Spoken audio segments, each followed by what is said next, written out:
Ni hao, Yomen. Yes, if you haven't guessed it, I am on the Redbook app. I think it's a fantastic place. They call it Xiaohongshu. You should definitely learn how to speak a little bit of Mandarin before you head over to that app. But I've actually found it very enlightening, very culturally fulfilling, and interesting to say the least, and how kind and welcoming everybody on that platform is to what equates to US refugees fleeing TikTok because of the impending ban. One startling fact that I've been able to figure out is the United States government has been doing some very serious backpedaling as it pertains to the TikTok ban in the United States. And they're backpedaling because they've realized quite quickly that millions of American citizens are leaving an app that was basically under US control and going directly to an app that is absolutely under the control of the country of China. And they're finding friendships, they're finding bonds, they're finding cultural experiences, and they're learning about each other and able to spread the message and have good conversations. I think we all understand pretty clearly that the TikTok ban in the United States was never about your security. It was never about your privacy, and it was never about protecting your data. The TikTok ban ultimately was all about money. TikTok as a platform outperformed every single Meta application. It outperformed Twitter.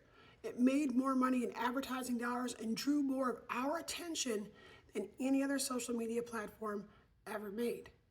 At least, for the United States. And the amount of money it was making far surpassed the amount of money that Meta was making. Moreover, the TikTok shop, although I am not a big fan of the TikTok shop, the TikTok shop was set to outpace Amazon for in-home sales.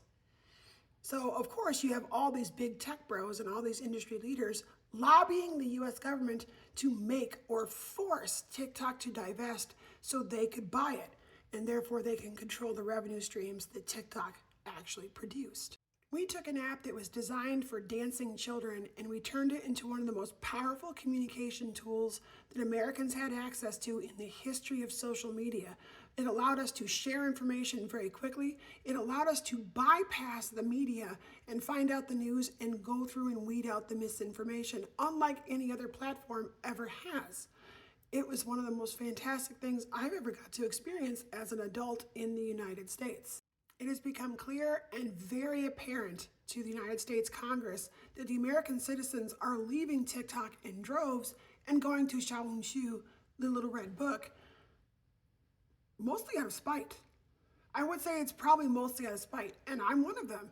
And I've had nothing but wonderful experiences. They're extremely welcoming and kind over there, and I've learned so much about the country of China that I was not aware of before I had actually joined that app.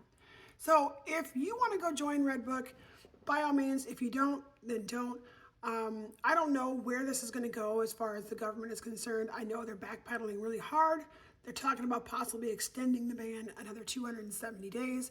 And honestly, I think they're just going to keep on doing that until TikTok either decides to shut its services down entirely to the United States or, more unlikely, selling itself to one of the big US tech companies. Either way, I think we're sending a very clear message to our representatives that we're tired now. We're very tired.